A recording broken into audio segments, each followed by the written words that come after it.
ഇപ്പോൾ മുസ്ലിം ലീഗിന്റെ സംസ്ഥാന ജനറൽ സെക്രട്ടറി PMA സലാം 24-നൊപ്പം ചേരുകയാണ്. 25 പേരുടെ പട്ടിക പുറത്തുവിട്ടിരിക്കുന്നു. MK മുനീറിന് സീറ്റില്ല എന്നുള്ളതും അതിലൊരു പ്രധാനപ്പെട്ട കാര്യമാണ്. മുസ്ലിം ലീഗിന്റെ ഈ സ്ഥാനാർത്ഥി പട്ടിക മുസ്ലിം ലീഗിന് മാത്രം സാധിക്കുന്ന ഒരു കാര്യമാണ്. ഇത്രയും സമഗ്രമായൊരു സ്ഥാനാർത്ഥി പട്ടിക രാഷ്ട്രീയ ചരിത്രത്തിൽ ഒരു അത്ഭുതമാണ്.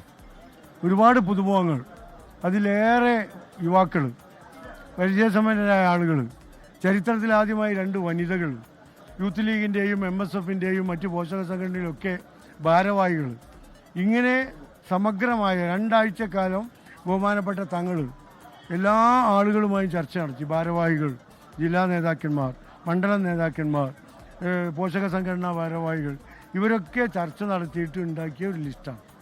MK മുനീർ മത്സരിക്കാൻ താല്പര്യമുണ്ട് എന്ന രീതിയിലുള്ള പ്രതികരണങ്ങൾ ആദ്യഘട്ടത്തിൽ നടത്തിയിരുന്നു. പിന്നീട് നടത്തിയ ചർച്ചയിൽ അദ്ദേഹം മാറി നിൽക്കുകയാണ്, സ്വയം പ്രഖ്യാപിച്ചതാണോ? അതെ, ആരോഗ്യപരമായ കാരണങ്ങളിൽ തൽക്കാലം മത്സരത്തിനില്ല എന്ന് അദ്ദേഹം പറഞ്ഞിട്ടുണ്ട്. എന്നാലും പാർട്ടിയിലെ മറ്റു കാര്യങ്ങളിൽ പ്രഥമ പരിഗണന അദ്ദേഹത്തിന് തന്നെയായിരിക്കും.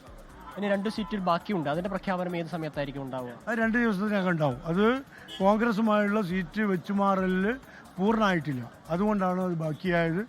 അത് 2 ദിവസം കൊണ്ട് തീരും.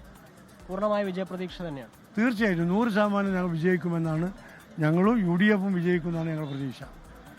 എന്തായാലും 25 സ്ഥാനാർത്ഥികളുടെ പട്ടിക പ്രസിദ്ധീകരിച്ച സമയത്ത് പൂർണ്ണ വിജയപ്രതീക്ഷയിൽ മുസ്ലിം ലീഗിന്റെ സ്ഥാനാർത്ഥികൾ എന്തായാലും തെരഞ്ഞെടുപ്പ് കളത്തിലേക്ക് ഇറങ്ങുകയാണ്. 2 വനിതകൾ ഉൾപ്പെടെയുള്ള ആളുകൾ സ്ഥാനാർത്ഥി പട്ടികയിൽ ഇടം പിടിച്ചിരിക്കുന്നു.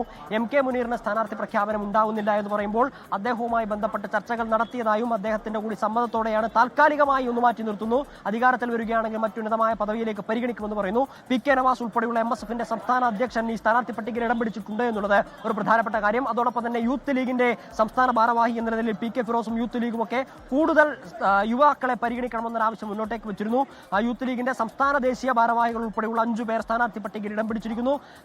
ഫാത്തിമ തഹലി ഉൾപ്പെടെ കോർപ്പറേഷൻ, കോഴിക്കോട് കോർപ്പറേഷനിലേക്ക് മിന്നുന്ന വിജയം കരസ്ഥമാക്കിയ ഫാത്തിമ തഹലിയ, അതോടൊപ്പം തന്നെ മുസ്ലിം ലീഗിന്റെ തന്നെ ദേശീയ അസിസ്റ്റന്റ് സെക്രട്ടറി ജയന്തി രാജൻ ഉൾപ്പെടെയുള്ള ആളുകൾ ഈ പട്ടികയിൽ ഇടം പിടിച്ചിരിക്കുന്നു. MK മുനീർ മാറ്റി നിൽക്കുന്നു എന്ന് ഒഴിച്ചു കഴിഞ്ഞാൽ എല്ലാവർക്കും സമ്മതിക്കാൻ സാധിക്കുന്ന ഒരു പട്ടികയാണ് മുസ്ലിം ലീഗ് പുറത്തുവിട്ടിരിക്കുന്നത് എന്നുള്ളതാണ് അവരുടെ വാദം. 2 ദിവസം നീണ്ട മാരത്തോൺ ചർച്ചകൾക്കൊടുവിലാണ് ഈ 25 പേരുടെ പട്ടിക പുറത്തുവിട്ടിട്ടുള്ളത് എന്നുള്ളതാണ് പ്രധാനപ്പെട്ട കാര്യം. ചില ആളുകൾ PK ബഷീർ ഉൾപ്പെടെയുള്ള ആളുകൾ ഏറനാട് തുടരും, മണ്ണാർക്കാട് N ശംസുദ്ദീൻ തുടരും. ചില മണ്ഡലങ്ങളിൽ കാസർഗോഡ്, കോഴിക്കോട്, കണ്ണൂർ ജില്ലകളിലെ ജില്ലാ പ്രസിഡന്റുമാർ സ്ഥാനാർത്ഥികളായി വരുന്നു എന്നുള്ളത് എടുത്തു പറയേണ്ട ഒരു കാര്യമാണ്, പ്രധാനപ്പെട്ട ഒരു കാര്യമാണ്. അങ്ങനെ പൂർണ്ണ ആത്മവിശ്വാസത്തോടുകൂടി മുഴുവൻ ആളുകളെയും കോട്ടുകൊണ്ട് മണ്ഡലം പ്രസിഡന്റ് ഉൾപ്പെടെയുള്ള ആളുകൾ തൊട്ട് സംസ്ഥാന ഭാരവാഹികൾ ഉൾപ്പെടെയുള്ള ആളുകളെ പാണക്കാട് സാദിഖ് അലി ശിഹാബ് തങ്ങൾ നേരിട്ട് കണ്ടുകൊണ്ടാണ് ഇത്തരത്തിലൊരു പട്ടിക തയ്യാറാക്കിയിട്ടുള്ളത് എന്നുള്ളതാണ് ഇതിൽ എടുത്തു പറയേണ്ട ഒരു കാര്യം.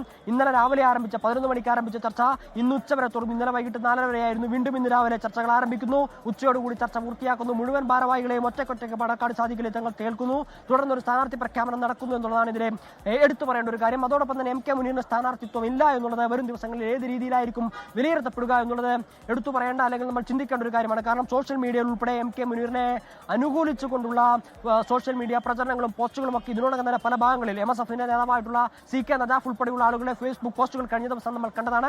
MK മുനീറിന്റെ സ്ഥാനാർത്ഥിത്വം മാറ്റി നിർത്തി കഴിഞ്ഞാൽ ബാക്കി ആർക്കും ഒരു കുറ്റവും പറയാൻ സാധിക്കാത്ത സ്ഥാനാർത്ഥി പട്ടികയാണ് മുസ്ലിം ലീഗ് പുറത്തുവിട്ടിട്ടുള്ളത് എന്നൊരു അവകാശവാദം അവർക്കുണ്ട്. വേങ്ങരയിൽ നിന്ന് കുഞ്ഞാലിക്കുടി മലപ്പുറത്തേക്ക് മാറുന്ന സമയത്ത് അവിടെ KM ഷാജി വരുന്നു എന്നുള്ളത് ഒരു ഇവിടെയുള്ള മുസ്ലിം ലീഗിന്റെ പ്രവർത്തകർ KM ഷാജി എടുത്തുകൊണ്ടായിരുന്നു ആ KM ഷാജിയുടെ സ്ഥാനാർത്ഥി പ്രഖ്യാപനത്തെ കണ്ടിട്ടുണ്ടായിരുന്നത്. വലിയ ആഹ്ലാദ പ്രകടനമായിരുന്നു.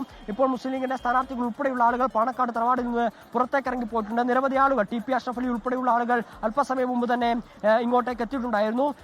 25 സ്ഥാനാർത്ഥികളെയാണ് പ്രഖ്യാപിച്ചതെങ്കിൽ അതിൽ ബഹുഭൂരിപക്ഷം ആളുകളും ഇവിടെ ഉണ്ടായിരുന്ന ഒരു സാഹചര്യം തന്നെയാണ്. KM ഷാജി ഉൾപ്പെടെയുള്ള ആളുകളുമായി നമ്മൾ സംസാരിക്കുന്ന സമയത്ത് PK കുഞ്ഞാലിക്കുട്ടി ഒഴിയുന്ന ഒരു മണ്ഡലത്തിലേക്ക് തന്നെ പാർട്ടി നിയമിക്കുന്നു എന്ന് പറയുന്ന അംഗീകാരമായി കാണുന്നു.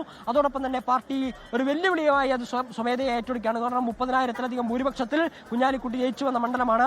അവിടെ KM ഷാജിയെ പരിഗണിക്കുന്നു എന്ന് പറയുമ്പോൾ അതൊരു വെല്ലുവിളിയാണ്. കാരണം PK കുഞ്ഞാലിക്കുട്ടി പോലെ ഒരു സമുന്നതനായ നേതാവിനെ ജയിപ്പിച്ചു വിട്ട മണ്ഡലത്തിലേക്ക് പാർട്ടി ഒരു സ്ഥാനം ഏൽപ്പിക്കുന്നു എന്ന് പറയുന്നത് വെല്ലുവിളിയായി തന്നെ ഏറ്റെടുക്കുന്നു എന്നാണ് അദ്ദേഹം പറയുന്നത്. ഫാത്തിമ തഹലയും ജയന്തി രാജനും ഉൾപ്പെടെയുള്ള 2 വനിതകൾ സ്ഥാനാർത്ഥി പട്ടികയിൽ ഇടം പിടിച്ചിരിക്കുന്നു എന്നുള്ളത് ഒരു പ്രധാനപ്പെട്ട കാര്യം തന്നെയാണ്. അത് മുസ്ലിം ലീഗിന്റെ സ്ഥാനാർത്ഥി പട്ടികയിൽ മുൻപൊന്നും ഉണ്ടാവാത്ത ഒരു സ്ഥാനാർത്ഥി പ്രഖ്യാപനമാണ് ഇപ്പോൾ ഉണ്ടായിട്ടുള്ളത്. കഴിഞ്ഞ തവണ സുഹറ മമ്മാട് കോഴിക്കോട് സൗത്തിൽ മത്സരിച്ച് ഒഴിച്ചു കഴിഞ്ഞാൽ മുസ്ലിം ലീഗ് വനിതകൾക്ക് പ്രാതിനിധ്യം നൽകുന്ന ഒരു സാഹചര്യം ഉണ്ടായിരുന്നില്ല. പക്ഷേ യുവാക്കളെയും വനിതകളെയും അതുപോലെ പരിഗണിച്ചുകൊണ്ടുള്ള ഒരു സ്ഥാനാർത്ഥി പട്ടികയാണ് മുസ്ലിം ലീഗ് പുറത്തിറക്കിയിരിക്കുന്നത്. സ്ഥാനാർത്ഥിത്വം നിഷേധിച്ചതിൽ പാർട്ടി തീരുമാനം തീരുമാനത്തെ അംഗീകരിക്കുന്നു എന്ന് ഡോക്ടർ എം കെ മുനീർ പ്രതികരിക്കുമ്പോൾ ആരോഗ്യ കാരണങ്ങൾ ചൂണ്ടിക്കാട്ടിക്കൊണ്ട് അദ്ദേഹം തന്നെ സ്വയം മാറുകയായിരുന്നു എന്നാണ് മുസ്ലിം ലീഗ് സംസ്ഥാന ജനറൽ സെക്രട്ടറി PMA സലാമിന്റെ പ്രതികരണം. എന്തായാലും പ്രചാരണത്തിലേക്ക് കടന്നിരിക്കുകയാണ് മുസ്ലിം ലീഗ്. ലോകത്തെവിടെയായാലും ഏത് സമയത്തും 24 വാർത്തകളും ഓഗ്മെന്റഡ് റിയാലിറ്റി പാക്കേജുകളും എക്സ്പ്ലെയിനറുകളും വിശദമായി കാണാൻ ഞങ്ങളുടെ യൂട്യൂബ് ചാനൽ നിങ്ങൾക്ക് സബ്സ്ക്രൈബ് ചെയ്യാം.